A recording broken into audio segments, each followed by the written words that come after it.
Hospital Corpsman, second class.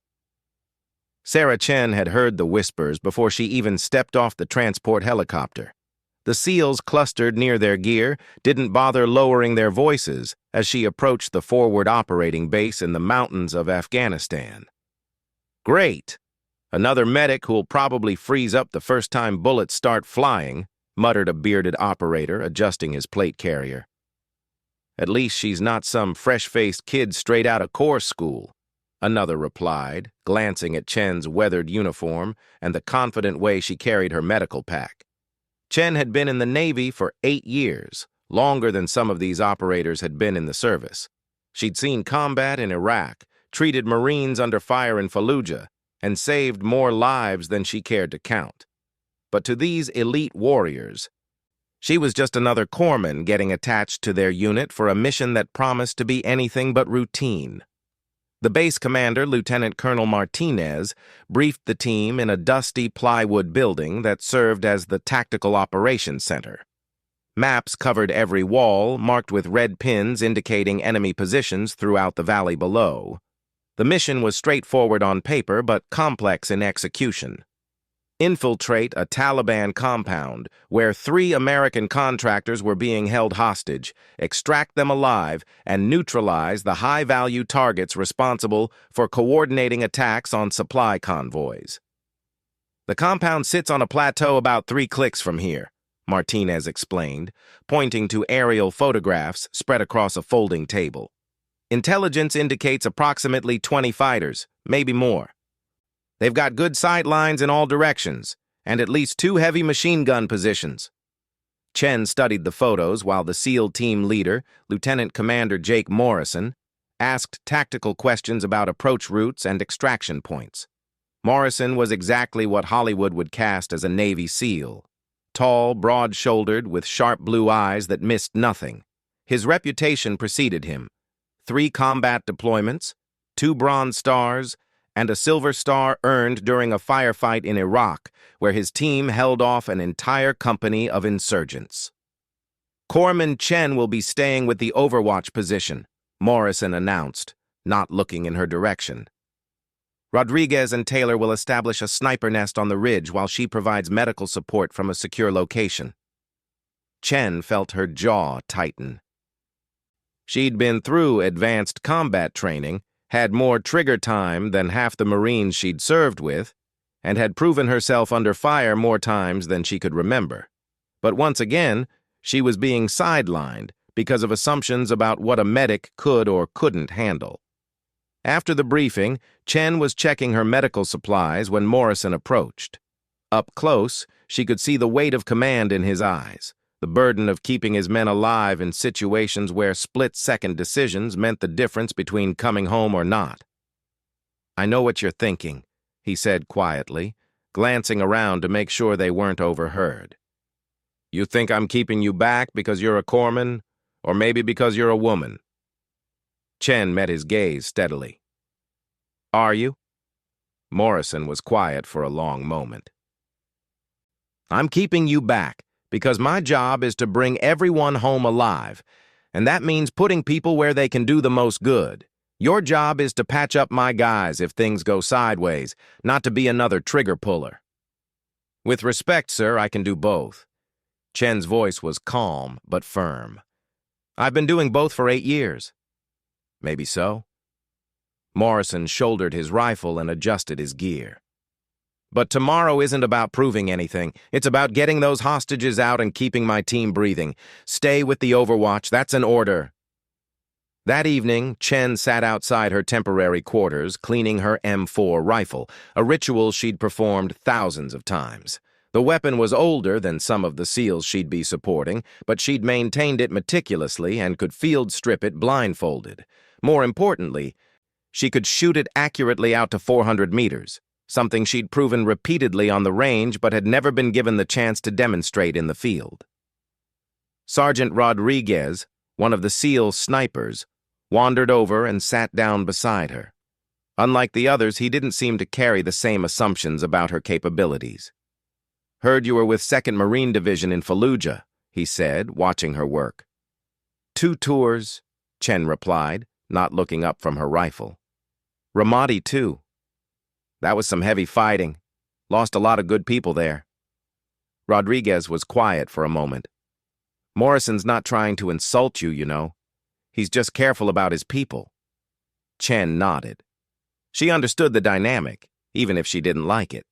Morrison had probably lost friends, maybe even corpsmen, in situations where they were asked to do more than their training covered. But Chen wasn't fresh out of training, and she wasn't some desk jockey playing soldier. He'll come around, Rodriguez continued. Actions speak louder than words with guys like him. Just be ready when the opportunity comes. The opportunity came sooner than anyone expected. The mission launched before dawn, with the team moving through the dark valleys in modified all-terrain vehicles. Chen rode with Rodriguez and his spotter, Taylor, carrying not just her medical gear but also extra ammunition for the team's weapons. The overwatch position was a rocky outcrop about 800 meters from the target compound, offering good visibility but also good cover. As they established their position, Chen set up her medical station behind a cluster of boulders, while Rodriguez and Taylor prepared their sniper rifles. The compound below looked quiet in the pre-dawn darkness, but thermal imaging revealed multiple heat signatures moving around the buildings. Overlord, this is Reaper 6, Morrison's voice crackled through their radio headsets. We have eyes on target. Beginning approach. Chen watched through binoculars as the assault team moved like ghosts through the compound's outer perimeter. Morrison had split his 8-man team into 2 elements. One would breach the main building where the hostages were believed to be held, while the other would secure the compound and prevent reinforcements from interfering. For the first 30 minutes, everything went according to plan.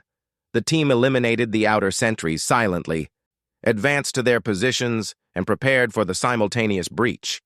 Chen monitored the radio chatter, ready to move if medical support was needed. Then everything went wrong at once.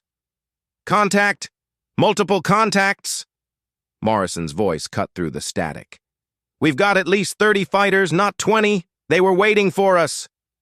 The sound of automatic weapons fire echoed across the valley as muzzle flashes lit up the compound like a deadly light show. Chen could see the SEAL teams taking cover behind vehicles and walls as Taliban fighters poured out of hidden positions. Rodriguez, I need you to suppress that machine gun nest on the north wall, Morrison commanded. They've got us pinned down. Rodriguez's rifle barked once, twice, then fell silent. Target down, he reported calmly, but more fighters kept appearing. And Chen could hear the desperation creeping into Morrison's voice as he called for supporting fire on multiple targets. Taylor's rifle joined Rodriguez's, both snipers working to keep the enemy's heads down while the assault team tried to reach the hostages. Corpsman! We need a corpsman! The call came through the radio like a physical blow. Chen grabbed her medical bag and started moving toward the edge of the overwatch position, but Rodriguez caught her arm. Negative. Too much fire down there. You'll never make it. Chen watched helplessly as tracer rounds crisscrossed the compound. Morrison's team was trapped in the open, caught between the building they'd been trying to breach and a secondary structure they hadn't known was occupied. She could see muzzle flashes from at least 6 different positions, and the radio chatter was becoming increasingly frantic. Reaper 6, this is Overlord, came the voice of the air support coordinator back at base. Apache is 15 minutes out. Can you hold? Negative, Morrison replied, his voice tight. We've got 2 men down and no clear route to the hostages. The whole compound is lit up like the 4th of July. Chen made a decision that would haunt Morrison for years. She grabbed extra magazines for her rifle, slung her medical pack, and started moving down the ridge toward the compound. Chen, where are you going? Rodriguez called after her. To do my job, she replied without breaking stride. The descent took her through loose shale and scattered boulders, terrain that would normally take careful navigation, but which she covered in minutes. Her heart pounded as she moved. not from exertion but from the adrenaline of knowing she was disobeying a direct order. But 2 SEALs were wounded, possibly dying, and she was the only qualified medical personnel in position to help them. As she reached the compound's outer wall, Chen could hear Morrison coordinating his team's defense. They'd taken cover behind a knockdown wall, but Taliban fighters were maneuvering to flank them from 2 directions. The wounded men were in the open, about 50 meters from Morrison's position, and every attempt to reach them had been driven back by intense automatic weapons fire. Chen keyed her radio. "Reaper 6, this is Doc. I'm at your 6 o'clock, about to move to your wounded." "Negative! Stay back! That's an order!" But Chen was already moving, using smoke grenades from her kit to screen her advance. She low-crawled across the compound, her rifle ready but her focus entirely on reaching the 2 motionless figures ahead of her. The first SEAL she reached was Petty Officer Williams, a young operator who'd taken a round through the thigh. The wound was serious but not immediately life-threatening if she could control the bleeding. As she worked, applying pressure dressings and combat gauze, bullets snapped overhead like angry hornets. "Can you move?" she asked Williams. "I think so," he gasped through gritted teeth. The second casualty was worse. Chief Petty Officer Davis had taken multiple hits and was unconscious, losing blood fast. Chen worked quickly, establishing an IV line while return fire from Morrison's position kept some of the enemy shooters suppressed. But she could hear Taliban fighters calling to each other in Pashto, coordinating their movements to surround the trapped Americans. That's when she saw it, a Taliban fighter moving along the compound's east wall, carrying something that made her blood run cold. The long olive-drab tube and distinctive cone shape were unmistakable. An RPG launcher, and he was maneuvering for a clear shot at Morrison's position. Chen had perhaps 3 seconds to make a choice that would define the rest of her career. She could continue treating Davis, focusing on her medical responsibilities while hoping someone else would spot the threat. Or she could trust her combat training and do what needed to be done. Her M4 came up smoothly, muscle memory taking over as she acquired the target. The fighter was about 150 meters away, partially concealed by rubble but clearly visible in her rifle's optic. She controlled her breathing, felt the trigger's familiar resistance, and squeezed. The shot took the RPG gunner's center mass, dropping him instantly. But Chen barely had time to register the hit before she spotted 2 more fighters moving to flank Morrison's team from the south. Her rifle spoke twice more, precise shots that eliminated both threats before they could bring their weapons to bear. Morrison's voice cut through the radio chatter. "Outstanding shooting, Rodriguez! Keep them off our flank!" Chen didn't bother to correct him. She had work to do, and Davis was still bleeding. But as she returned to her medical duties, she felt a grim satisfaction.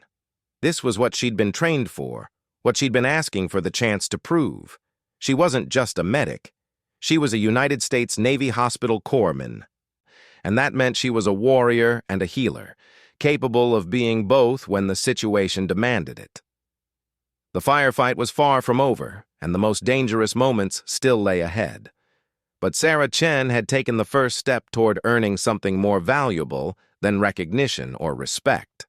She was earning the trust of the men whose lives depended on her ability to be exactly what they needed, when they needed it most.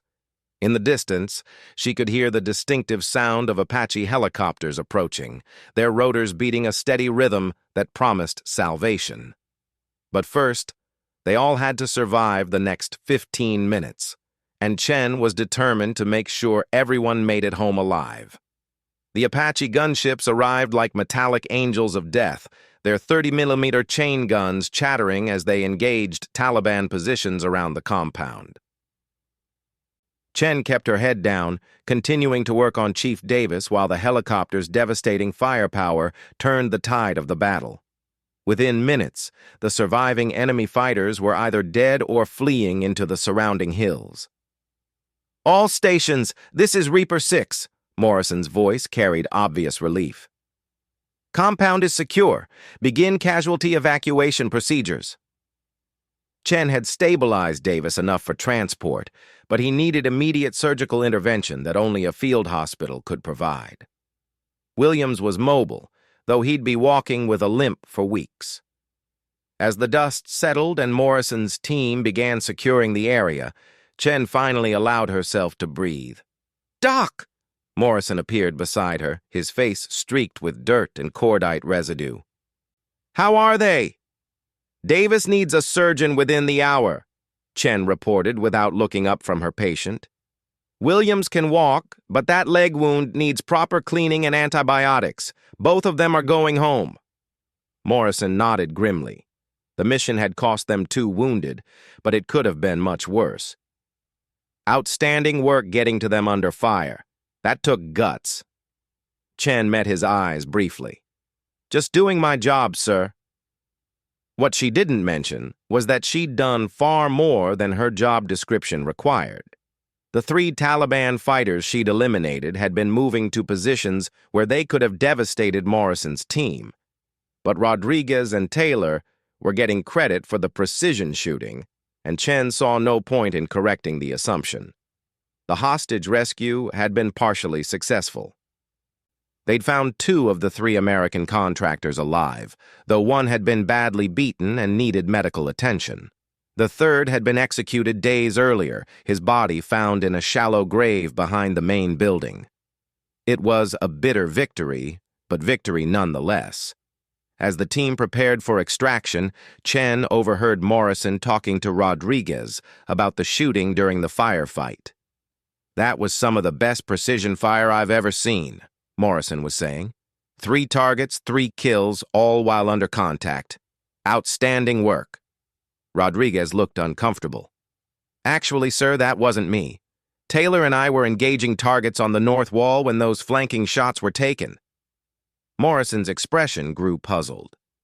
"Then who?" "That would be Doc," Rodriguez said quietly. "She dropped the RPG gunner and the 2 fighters moving on your position. Clean shots. All of them." Chen felt Morrison's eyes on her as she packed her medical supplies, but she continued working without acknowledgement. She'd learned long ago that her actions would speak louder than any words, and drawing attention to herself wasn't going to help anyone. The extraction went smoothly, with the casualties loaded aboard medevac helicopters, while the rest of the team returned to the forward operating base in their vehicles. During the ride back, Chen sat quietly in the back seat, processing what had happened and wondering how Morrison would react to learning the truth about who had made those shots. Back at the base, she was cleaning her rifle when Morrison found her again. This time, he sat down on the ammunition crate across from her workspace, his expression thoughtful. "Rodriguez tells me I owe you an apology," he said without preamble. Chen didn't look up from her weapon. "No, sir, you don't. I gave you an order to stay with the Overwatch team." "Yes, sir, you did." "And you disobeyed that order." Chen finally met his gaze. "Yes, sir, I did." Morrison was quiet for a long moment. 2 of my men are alive because you disobeyed that order. 2 others are alive because you can shoot better than half the operators I've worked with." "I told you I could do both," Chen said simply. "Yeah, you did." Morrison rubbed his jaw, studying her with new respect. "What's your story, Corpman? Where'd you learn to shoot like that?" Chen reassembled her rifle with practiced efficiency. "Marine Corps marksmanship training, plus 8 years of staying alive in places where people were shooting back. Same as anyone else." But Morrison sensed there was more to it. Over the next few days, as the team prepared for their next mission, he made inquiries. What he learned impressed him even more than Chen's performance in the field. Sarah Chen had grown up in rural Montana, where hunting and marksmanship were family traditions passed down through generations. Her grandfather had been a Marine sniper in Korea, her father a competitive shooter who'd represented the state in national matches.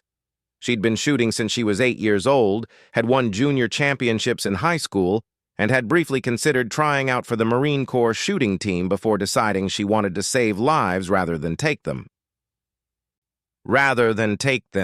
Morrison mused aloud when Rodriguez shared what he'd learned. But she's pretty damn good at both. Their next mission came a week later, based on intelligence about a bomb-making facility in a village 30 kilometers from the base. The operation was supposed to be routine, fast insertion, collect evidence and materials, capture or eliminate the bomb makers, and extract before enemy reinforcements could arrive. Chen was assigned to the mission, but this time Morrison didn't relegate her to a support role. "You'll be with the assault team," he told her during the briefing. "We might need medical support inside the compound and—" He paused, choosing his words carefully. "I might need someone I can count on to watch my back." The mission began at midnight, with the team moving through dark, narrow streets toward their objective. Chen carried her medical pack and her rifle, but she also carried extra ammunition for the team's automatic weapons.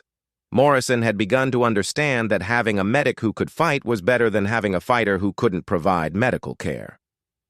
The target building was a 2-story structure in the center of the village, surrounded by other houses whose inhabitants might be sympathetic to the Taliban or might be innocent civilians. The team would have to move carefully, identify threats quickly, and minimize collateral damage while securing their objective. Chen was positioned with Morrison's element, tasked with securing the ground floor while a second element cleared the upper level. As they approached the building, everything seemed quiet. Too quiet. The explosion that rocked the building as they reached the entrance was powerful enough to knock Chen off her feet and shower the team with debris. It wasn't a booby trap. It was an improvised explosive device detonated by someone inside the building, someone who preferred destroying the evidence to letting it fall into American hands. "Multiple casualties!" Morrison's voice cut through the ringing in Chen's ears. "We need medical attention now!" The blast had brought down part of the ceiling, trapping 2 SEALs under rubble and filling the air with choking dust. Chen moved immediately toward the sound of groaning, her medical training overriding the disorientation from the explosion. Petty Officer Jackson was pinned under a concrete beam, conscious but in obvious pain. Blood trickled from multiple lacerations on his face and arms. But more concerning was the way his leg was twisted beneath the debris. "I can't feel my foot," Jackson gasped as Chen examined him. Working by flashlight, Chen assessed the injury. The beam had crushed Jackson's lower leg, possibly breaking bones and definitely compromising circulation. If they didn't get him to surgery soon, he might lose the limb. But freeing him would require moving the beam, and that would take most of the team's manpower. In a hostile area, at night, that kind of delay could be deadly. "Sir," Chen called to Morrison, "I need 4 men to lift this beam." Morrison was coordinating with the other element, trying to determine if any bomb makers had survived the explosion. "How long?" "At least 10 minutes to stabilize him for transport." 10 minutes was a lifetime in their current situation. Morrison weighed the risks, stay and help Jackson, potentially allowing enemy reinforcements to surround them, or leave Jackson behind and complete the mission. It wasn't really a choice. "Rodriguez, Taylor, Williams, help the doc move that beam. Everyone else, secure the perimeter." As the men struggled to lift the concrete, Chen prepared her medical equipment. But before she could begin treating Jackson, the distinctive crack of sniper fire echoed from a nearby rooftop. The bullet struck the wall inches from Rodriguez's head, sending concrete fragments flying. "Sniper!" Morrison shouted, immediately seeking cover. "Northeast, approximately 200 meters. More shots followed, precise and well-aimed, pinning the team inside the partially collapsed building. Chen could see the muzzle flash from a window in a house across the street. A single shooter, but one with good position and apparently good training. "I can't get an angle on him," Rodriguez reported, peering around the doorframe with his rifle ready. "He's got good cover and better position." Morrison keyed his radio to call for air support, but the response wasn't encouraging. "Negative on close air support. Too many civilian structures in the area." They were on their own, pinned down by a sniper while Jackson's condition deteriorated with every passing minute. Chen continued working on her patient, but she could feel the frustration building among the team members. That's when she noticed something the others had missed. The building they were trapped in had partially collapsed. But the explosion had also created a hole in the rear wall, a hole that led to an alley running parallel to the street where the sniper was positioned. More importantly, that alley provided a covered route to a position where someone with a rifle could get a clear shot at the sniper's window. Chen looked at her patient, then at the hole in the wall, then back at Morrison. The math was simple. Jackson needed medical attention immediately, but the sniper had to be eliminated before anyone could provide that attention safely. "Sir," she said quietly, getting Morrison's attention without alerting the others, "I can get to that sniper." Morrison followed her gaze to the hole in the wall, understanding immediately. "Negative. You're needed here. Jackson's stable for now, but he'll be dead in 20 minutes if we can't get him out of here. That sniper is the only thing preventing extraction." "I can't spare anyone else to go with you." Chen chambered a round in her rifle. "I don't need anyone else." Morrison stared at her for a long moment, recognizing the same determination he'd seen in her eyes at the compound a week earlier. This woman wasn't asking for permission. She was telling him what was going to happen. "How long?" he asked. "Give me 5 minutes. Chen," Morrison's voice was hard, "don't miss." She nodded once and moved toward the hole in the wall. As she disappeared into the darkness of the alley, Morrison felt something he'd never experienced before: complete confidence in a corpsman's ability to handle a combat situation that had nothing to do with medical care. The alley was narrow and filled with debris, but Chen moved through it like a ghost, using her knowledge of urban combat to stay hidden while working her way toward a flanking position. She could hear the sniper's rifle firing occasionally, keeping Morrison's team pinned down, but she also noted the rhythm of his shots. He was disciplined, patient, waiting for clear targets rather than wasting ammunition. That discipline would be his downfall. Chen found her position in the ruins of a small shop, with a clear view into the window where the sniper had established his nest. Through her rifle's scope, she could see him clearly. A bearded man in traditional Afghan clothing, methodically working the bolt of what looked like an old Russian rifle. She controlled her breathing, settled the crosshairs, and squeezed the trigger. The shot was perfect, taking the sniper cleanly and ending the threat in an instant. But Chen didn't celebrate or even acknowledge her success. She was already moving back toward the building where Jackson was waiting, her mind focused on the medical procedures she'd need to perform to save his leg. When she climbed back through the hole in the wall, Morrison was waiting for her with an expression she couldn't quite read. "Target down," she reported simply.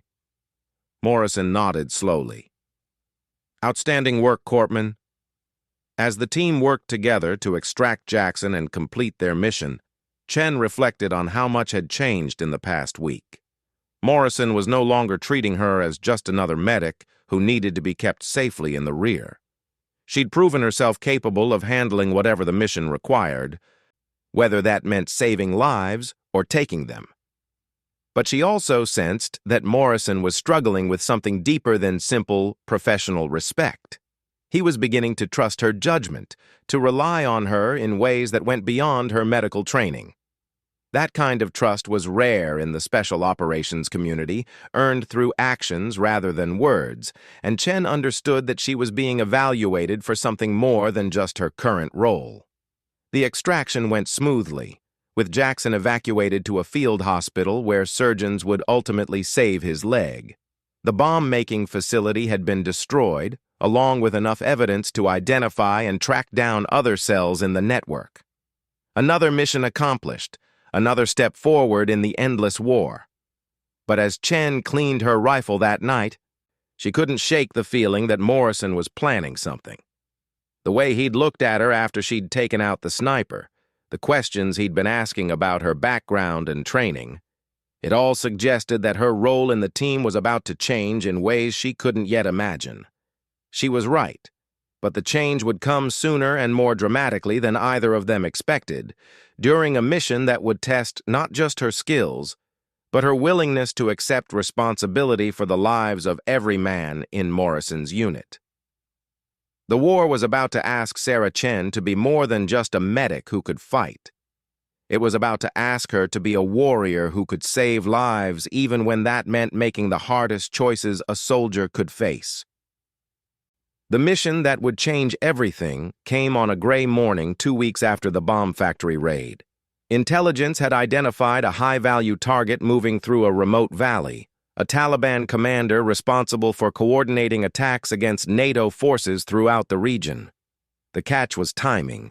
They had a narrow window to intercept him before he reached the Pakistani border, where he'd be beyond their reach.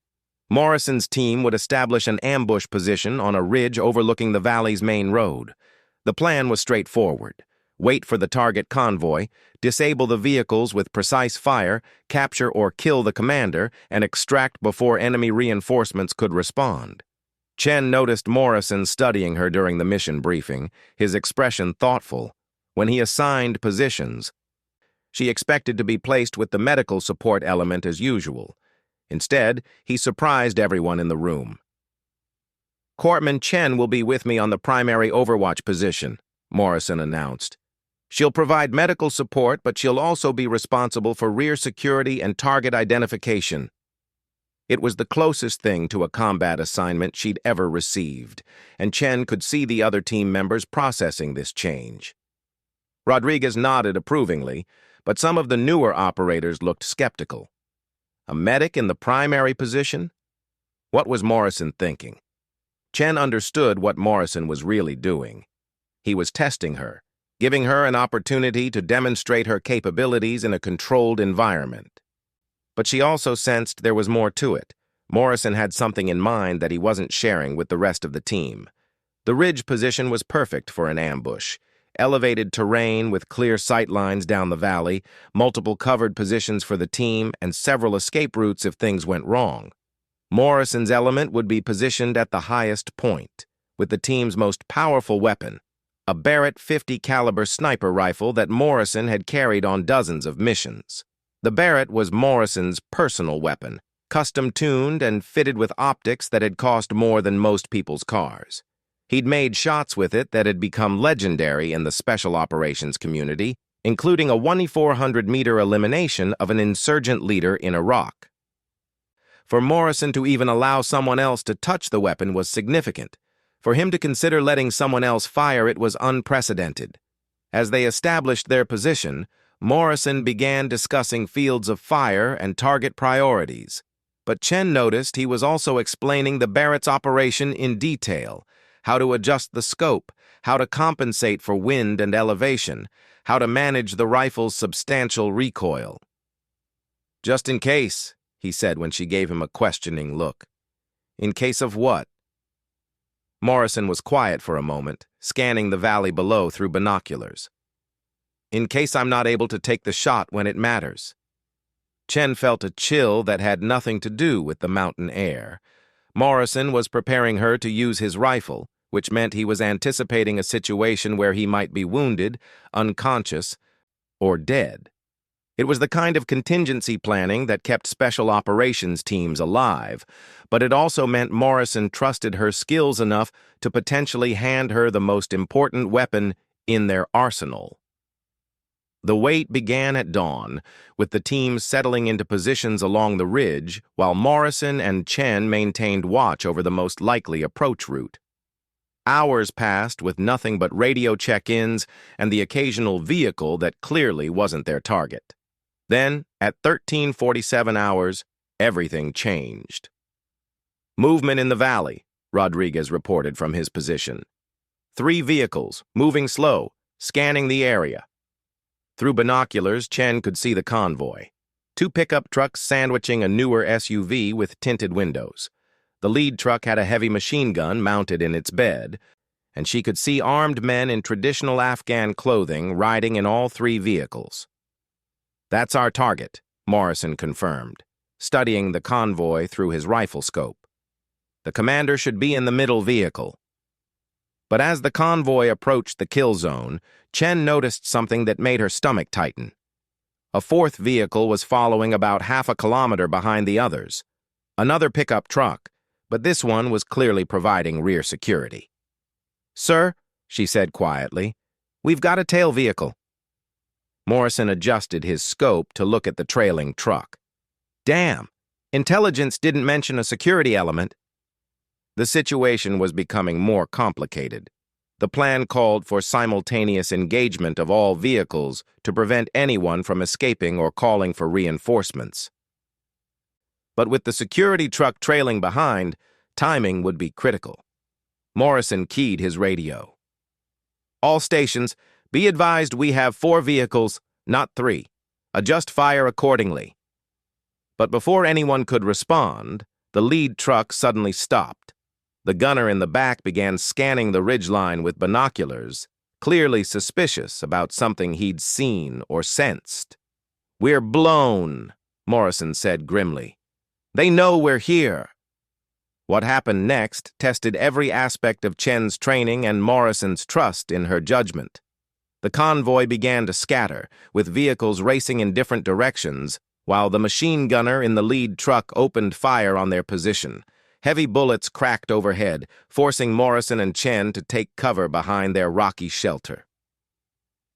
"I can't get a clean shot on the commander's vehicle," Morrison reported, trying to find an angle that wouldn't expose him to the machine gun fire.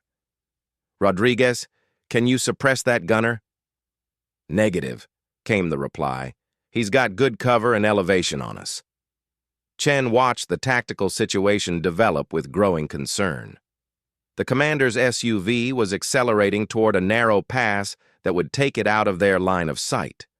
Once it reached that pass, the high-value target would escape, and the mission would be a failure.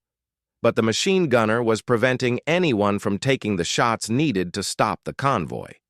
He'd positioned his truck hull down behind a small rise, using the vehicle's armor to protect everything except the gun position.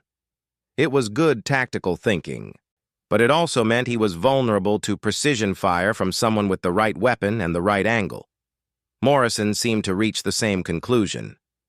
"Chen," he said, his voice tight with concentration, "I need you to take the Barrett." Chen felt her heart skip. "Sir? That gunner has to go down, and I can't get the angle from here, but from that position," he pointed to a rocky outcrop about 30 meters to their right, "you'd have a clear shot." Chen looked at the position Morrison had indicated. It would give her the angle she needed, but it would also expose her to fire from the convoy. More importantly, it would put her in a position where she'd have to make a shot at about 600 meters under combat conditions with a weapon she'd never fired before. "That's a long shot with an unfamiliar rifle," she said. Morrison met her eyes. "Can you make it?" Chen thought about her grandfather's lessons on the farm in Montana, about thousands of hours on shooting ranges, about every moment of training that had led to this point. "Yes, sir." Morrison handed her the Barrett without another word. The rifle was heavier than anything she'd used before, but the fundamentals were the same. She checked the chamber, verified the scope settings, and chambered a round. The movement to the alternate position took 2 minutes that felt like hours. Chen belly crawled across loose shale while bullets from the machine gun cracked overhead, knowing that one mistake would expose her to devastating fire. But Morrison's training had been thorough, and his trust gave her confidence even in the most dangerous moments. From the new position, Chen had a perfect view of the machine gun nest. The gunner was focused on Morrison's position, unaware that he was now exposed to fire from a different angle. Through the Barrett's powerful scope, Chen could see him clearly, a bearded fighter in olive-drab clothing, methodically firing controlled bursts at the ridge. 600 meters. Wind from the left at about 5 miles per hour. Uphill shot, so the bullet would impact slightly high. Chen made the calculations automatically, adjusting the scope and settling into a solid shooting position. The Barrett's trigger was different from her M4, heavier and with a longer pull, but Chen adapted quickly. She controlled her breathing, let her heart rate settle, and found that calm place that all precision shooters know. The rifle's recoil was massive, a sharp blow that rocked her entire body. But Chen was ready for it, maintaining her scope picture long enough to see the bullet's impact. The machine gunner dropped instantly, his weapon falling silent. "Outstanding shot!" Morrison's voice carried clear relief. "Target down." But Chen's work wasn't finished. The commander's SUV was still moving toward the pass, and without the suppressive fire from the machine gun, Morrison could now engage the convoy.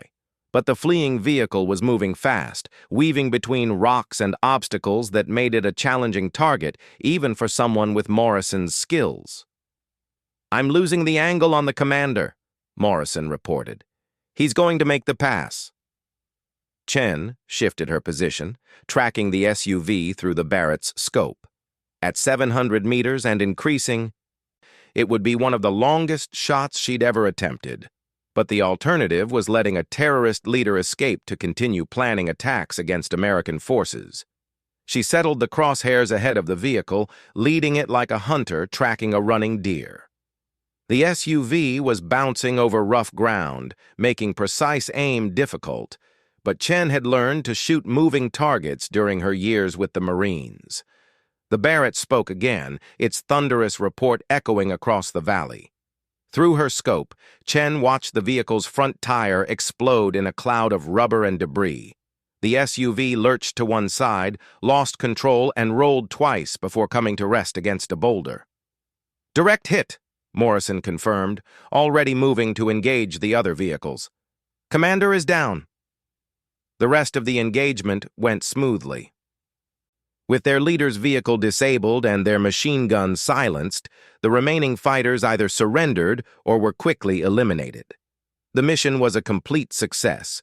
The Taliban commander was captured alive, along with valuable intelligence that would lead to other operations throughout the region. As the team prepared for extraction, Morrison approached Chen with an expression she'd never seen before. It wasn't just respect or professional appreciation. It was something deeper. The look one warrior gives another after they've proven themselves in the most demanding circumstances. "That was some of the finest shooting I've ever witnessed," he said quietly. 700 meters, moving target, unfamiliar weapon, under combat conditions. Outstanding doesn't begin to cover it. Chen was cleaning the Barrett, treating Morrison's weapon with the same care she'd give her own equipment. "Just applied the fundamentals, sir, like you taught me." Morrison was quiet for a moment. "Chen, I need to ask you something, and I want you to think carefully before you answer." She looked up from the rifle, sensing the importance of whatever was coming next. "How would you feel about cross-training as a designated marksman? Keep your medical duties, but add precision shooting to your skill set. The team could use someone with your capabilities in both roles." Chen felt a surge of emotions she couldn't quite identify. For 8 years, she'd been fighting to prove that she could be more than just a medic. She'd demonstrated her combat skills repeatedly, but always in situations where she had to choose between her medical duties and her warrior instincts. Morrison was offering her something unprecedented, the chance to be both, officially and permanently. "I'd be honored, sir," she said simply. "Good. I'll start the paperwork when we get back to base." Morrison shouldered his gear and prepared to move out. "And Chen?" "Yes, sir?" "That Barrett you just used? It's yours now. You've earned it." Chen felt her throat tighten with emotion she hadn't expected. Morrison wasn't just giving her a weapon.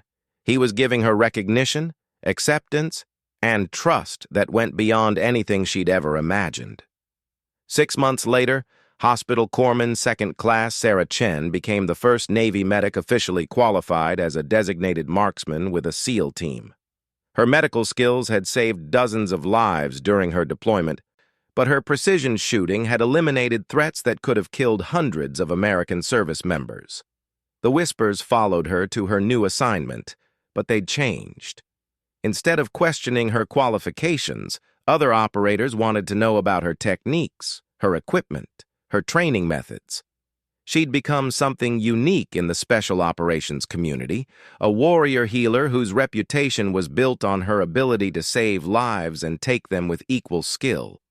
Morrison, now promoted to full commander, still carried the memory of that morning in the Afghan mountains when he'd handed his personal rifle to a corpsman and watched her make shots that would have challenged the best snipers in the military. It had been a moment of pure trust, the kind that defined careers and changed lives. And when new corpsmen joined his unit, Morrison would tell them about Chen's example, not just her shooting skills or her medical expertise, but her willingness to do whatever the mission required, regardless of what anyone else expected from someone who was merely a medic. The story became legend, retold in ready rooms and briefing chambers throughout the special operations community. But for Sarah Chen, it was simply the beginning of a career that proved something she'd always known: that the best warriors weren't those who could only fight or only heal, but those who could do both when their brothers in arms needed them most. She'd started as a medic who could shoot. She'd become a sniper who could save lives, and in Morrison's team, that made her exactly what she'd always wanted to be: not just another corpsman, but an integral part of something larger than herself, trusted with the lives and missions that mattered most. The Barrett .50 caliber rifle sat in her personal weapons case, a testament to earned trust and proven capability. But more than any weapon or award, Chen carried with her the knowledge that she'd found her place in a brotherhood that accepted nothing less than excellence and demanded everything from those who sought to belong. She was no longer merely a medic. She was Corpsman Chen, designated marksman, lifesaver, and warrior, exactly what she'd always been meant to be.